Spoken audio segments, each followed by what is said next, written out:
I gotta ask, have you ever gone to your financial advisor and said this? Hey, Mr. and Mrs. Advisor, I got a question for you. Hey, have you ever heard of that infinite banking concepts thing? And if you have, can you help me do it? What is your advisor gonna say? It's probably gonna be one of a couple different things. Oh, absolutely, I can help you do that. Then he goes to Google, and what is infinite banking Oh, whole life, yeah. They're probably gonna say, Sure, I can help you get a whole life insurance policy. or they're gonna say, Oh, that infinite banking thing, that's a scam. Let me show you an indexed universal life. So in today's video, what I wanted to cover are just some of the questions you might want to consider asking your financial advisor in these times right now. So let's dive in.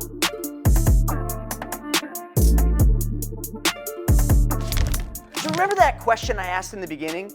What is the infinite banking concept, and can you help me with it? That might be the question you pose to your financial advisor. And then I said, your advisor might say something like, Oh, that infinite banking concept, that's a scam. or they might say, Sure, I can help you with a whole life insurance policy. in other words, sure, I'll sell you a regular whole life policy because I have no idea how to design and engineer the whole life. And then if they did figure out how to design and engineer it, they would figure out that they have to reduce their commission by 60 to 90%.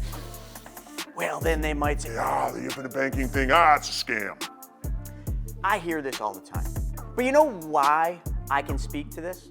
I was the financial advisor. 16 years I spent in the trenches as a financial advisor and what they call an investment advisor representative, which is an IAR for an RIA. Who cares what all that means? It just means I got to a pretty high level where I was a fiduciary giving financial advice at a high advisory level. Now, I don't know what your financial advisor does or what they'll say, but here's what I do know. I know that there isn't a financial advisor that I've met that their brokerage or their training or their certifications have ever taught them what the process called the infinite banking concept actually is and what that process does. Now, I want you to hone in on one thing. Notice how I didn't say a product. Your advisor more than likely will associate the infinite banking concept with a whole life policy, a product. But I assure you that the infinite banking concept is a process of you taking back the banking functions in your life. That really, the process has nothing to do with the product. A specially designed and engineered whole life insurance policy. Now, let me take you back to a time many, many moons ago. You see, I was a financial advisor and I was starting to get into real estate. I was borrowing money from some really, really high profile investors. This one guy's name was Mike, and I was showing him one of my real estate deals. I'm like, Mike, I got this great real estate deal. And we were meeting at Cheesecake Factory, and I'm running through all the details, and he says, all right, that does sound like a good deal. I think I'll fund that. And I said, hey, Mike, how do you actually lend on these deals? Like, what do you do? Because I knew that Mike was a big real estate investor. So if he's a big real estate investor, why and how is he lending on these deals? His answer was very simple. He said, I lend from my private banking system. I'm like, oh, of course you do. You got a bank, Mike. Holy cow, how did I not know the dude has a bank? I mean, come on. I knew he was doing well. He had a TV show. I mean, of course he's got a bank. Mike, let's go to your bank. Maybe we can go there and I can grab some of those dum-dum suckers, the different flavors. Anyway, I got into it and I just said, so Mike, what is this private banking system? And he didn't tell me exactly what it was, but he told me what it did. It provides guaranteed interest. I'm like, all right, check, guaranteed interest. You mean for like a certain amount of time? Like, is it an annuity? It provides interest for this time? Is it? And he said, no, for the rest of my life. I'm like, what pays guaranteed interest for the rest of your life? And then he goes on and he says, and I get dividends every single year. Although they're not guaranteed, every year that I've been doing this, I get them. And the company that I put my money with, they pay dividends for hundreds of years. Okay, check, guaranteed interest and dividends. What has Mike got here? And then he goes on to tell me that it all grows tax-free the way it's designed. And then he says, when I take money out from my private banking system and I give it to you, like I'm going to on this deal, my money never leaves my account. I get paid interest and dividends on that money uninterrupted while you then get to use the money and you pay me interest and dividends a second time. So then he says, effectively, I make money twice on every dollar. And I'm sitting there like, oh, Okay, so guaranteed interest, dividends, tax-free. No idea what he's talking about. And now the dude says he can take loans from his bank and the money never leaves his account. What do you have, Mike? And he says, I use a process called the infinite banking concept. And I put my money through a machine that you probably have heard of called a whole life insurance policy, except for the whole life insurance policy is designed and engineered to work to its maximum efficiency so that I can use it with this process called the infinite banking concept. My mind went, but at first I said, oh, dude, that's too good to be true. I'm an advisor, Mike. I know all about Whole life insurance. and I know that it's an overpriced, high commission product that I'd be happy to sell you one of those things. But Mike, whole life policy, buddy, doesn't work the way you just described. You can't put money in a whole life and immediately take that money out. I mean, come on, who's lying to you? He very seriously looks at me and he says, if it doesn't work that way, how have I been doing it? Well, I mean, how can you argue that, right? The dude's been doing this. This Mike guy, he's been doing this all along. Like, who am I to come in as the advisor, the big advisor, top 3 in the company, and tell him he's wrong? So I said, so Mike, teach me how to do this. And he says, I can't. You got to learn from this guy, Brent, who taught me. Anyway, long story short, I was an advisor and I didn't even want to believe Mike when he told me, and actually didn't just tell me, did it. He lent me money from his private banking system, which was a specially designed whole life. And I still had no clue. So much so that when I started to learn the infinite banking concept and apply it in my life and use it for paying down debt, I used it to buy a car early on, this would have been 2008. I used it for all these things. But I remember even when I was using it, I still didn't teach it, and I still didn't really fully understand why I was never shown this as an advisor. And I'm the type of person that's got a big mouth. Oh, yeah, you probably know that by now. So I went to my old managing partner and I said, John, can I take you to lunch? I got a question. We went there and I said, lunch is on me, but I need you to tell me something. John, why is it that you never taught us what the infinite banking concept was? And you never taught us how to design these whole life policies the way that the banks design them for BOLI and corporations design them for COLI, bank-owned and company-owned life insurance. And John very calmly said, yes, we're aware of what the infinite banking concept is, but let me ask you a question, Chris. Do you remember when you first started, you were in that new org group, how many people were in that room of all new agents and advisors that started? I said, I don't know, 20-something? And he said, right. Year 2, how many were there? I said, well, a lot less, maybe 10. He said, right. Year 3, how many were left? And I kind of thought about it and I went deep in my mind and I'm like, holy cow, was it just me and Vinay? There was 2 left out of over 20? He said, precisely. He said, one of the hardest things as a managing partner is for me to actually keep people like you because this is commission only. So now we're going to teach all these new org agents, we're going to teach our entire advisory force about the infinite banking concept, and they're all going to love it. And then we're going to tell them that what we got to do is take our whole life product that we sell, but we got to design and engineer it so that it strips the commission out so that the clients have more money to use immediately in the first 30 days. We're going to strip the commission by 60 to 90% in the way that we design it, which means now you guys just learn something that will be really good for your clients and really good for you to know, but now you're going to make 60 to 90% less in commissions. Riddle me this, Chris. How many advisors are left in the room after 2, 3, 4 years? I said, me? And he said, probably not even you. He said, could you have made it in those early years, making 60 to 90% less money? The answer is no. So why is it that your advisor doesn't know about this? It's not their fault. They're not taught this. But anyway, that's the infinite banking concept. But let's go into a couple more bonus rounds of things you should be asking your advisor. See, depending on the level of your advisor, let's just assume they're a high level like I was, and they're a fiduciary. They have to do what's called a suitability profile on you. That suitability profile will tell them what your needs and goals are and what your risk objective and reward objectives are.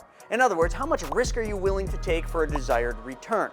Now, normally, younger folks would have a higher risk profile, meaning they can take more risk for a desired return. But now older folks, people maybe nearing retirement or in retirement, they have a whole lot less of an appetite for risk. They want little to no risk, but they still want an income. So that's one of the things suitability does. And when an advisor listens to the suitability, they should ask some additional questions of how do you feel about the markets right now? I did this all the time. I would ask people like, how would you like me to invest your money? Like, how much risk should we take and what's the desired return? The desired return was always, well, as much as I can make. Okay, but in order to make more, typically we have to take on more risk. So like, where is that? And a lot of people don't want to take more risk to make a bigger return, especially in economic conditions like we're in today in 2023, where we're at the top of the market and everything just seems, well, a little fragile. It almost seems like it's a house of cards. So when you're meeting with your financial advisor, are they paying attention to your risk-reward profile? Are they doing proper suitability? Even if you've been their client for many years, are they re-asking the same questions because things change? You might be watching the news, seeing what's going on, hearing about layoffs, hearing about earnings reports, coming in for future outlooks being less. You might be hearing about inverted yield curves. You might be hearing all this stuff and saying, whoa, I don't think I want to take part in this. I don't think I want to lose money if this whole thing goes to hell in a handbag. Come on, we got an election coming up. There's a lot of probability out there. A lot of people saying we could end up in a war. Sure seems that way. None of those things, including what the Fed has been doing, are good for the stock market. So a lot of times, what you need to do is just go back to your advisor and say, check yourself. And you got to make sure that they're rechecking your suitability to make sure that in today's times, they're investing you properly. Now, I talk to a lot of people that talk to their advisors, and when they go back to their advisor and say, hey, I think I wanna take some of the gains off the table. I wanna go to more of a preservation principle. I don't wanna lose money. I wanna really protect my money. Does the advisor listen? Are they making proactive decisions or proactive recommendations to help you do what you want? Or are they just saying, oh, you're in this for the long haul. Even if we lose, it's a paper loss. It's no big deal. The market over a long period of time, 100 years, 30 years, whatever, has always done well. Well, then ask this question. Mr. or Mrs. Advisor, have you ever heard about the drawdown effect? I saw it in this article and it showed that if I lose 20%, I've got to make 25% back. And if I lose 30%, I've got to make almost 44% back just to get back my 30. And if I lose 40%, I got to make like 67% back. And if I lose 50%, man, we got to make 100%. Have you ever heard of that thing? And if their answer is, oh, of course, but it's just a paper loss. We got to play the long haul. We got to play the long game because you can't time the market. Right, you are, Mr. Advisor. You can't time the market, which is exactly why I'd prefer not to participate in the markets, and I would just like to create a bridge over this whole next thing that may or may not happen. Let's just take the high road because interest rates are pretty good right now. Mr. Advisor, hey, why don't we talk about some treasury bonds or money markets that are paying 5% or more? That's a pretty good interest rate. Why don't we get some of that right now? Are you asking these questions? And then, when you get into those, bring it back and just say, hey, Mr. Advisor, should we be putting some of this safe money in a different place? Should we just change one thing and maybe put some of that money in one of these specially designed and engineered whole lives where, yes, you have to take a reduction in your commission so that I have more of my money to use? Have you thought about using one of those? Just asking for a friend. Folks, I could go on and on about different things you should be asking your financial advisor, but I'll leave you with this one thing. Who's a better steward of your money? And who cares more about your money? Is it you or is it them? Who's them? The advisors. Of course it's you. They care less about your money than you do because it's your money. And not only that, hey, no disrespect to the advisors. Sorry, didn't mean to hit below the belt. They make money whether you make money or lose money. Yeah. When you're losing, they're still getting paid. Of course, they don't want your money out of the market because when it's in the market, in the portfolio, in the recommended portfolio suggestions that they made, they're getting paid, whether you make or you lose. So of course, they don't want to shift that money into a place where maybe they don't get paid. Now, watch this. Watch how fast when you ask some of these questions, they pivot to another product that they sell that pays them a commission. Instead of just saying, hey, yes, let's look for a money market. Let's look, and they might get paid on a money market, who knows? But let's look for some other place where we can put your money where I'm not gonna get paid. Because you know what? If a financial advisor is at the level I was, where they're a fiduciary, you know what they must do? They must act in your best interest. And if your best interest is something that they don't get paid on, it's still in your best interest. And that is part of their fiduciary responsibility to you. But are they doing that? I just saw this happen, and they didn't do this. And they were fiduciaries. They did the exact opposite. They wanted the client to go into these commissioned products. Yeah, they're called annuities. Look them up. I mean, well, anyway, we won't even go there. But the client actually told them what she wanted to do. And the advisors came back, and they went against everything she told them that she wanted to do. How is that making any sense? Don't tell them I told you. Just go out there and ask the right questions. Ask the advisor the hard questions. And when they give you an answer, say, why and how does that suit me best? And then ask them, why didn't you know about this? Why didn't you know that the infinite banking concept was a process, not a product? You see, as you peel the onion once, twice, maybe even thrice, you will start to see that the truth is the truth. And the lies, as I've been talking about, the lies about money are what they are and probably always will be. Just remember, you are the best steward of your money, so take back control of your money. And while you're at it, let's take back control of something else. Right now, click that subscribe button. Yeah, that's taking control. And also right above, let's smash that bell up there. Now, this isn't your advisor's head, but Tyson, you follow what I'm saying? But yeah, that's just clicking the little bell. So you get notified every time I put a new video out. I hope you enjoyed this episode, and if you liked this one, check this video out. I just made it. It's how you get all the money back for all the cars you ever buy, drive, and own, but I did it with a little flair. Let's talk about Porsches. See you next time.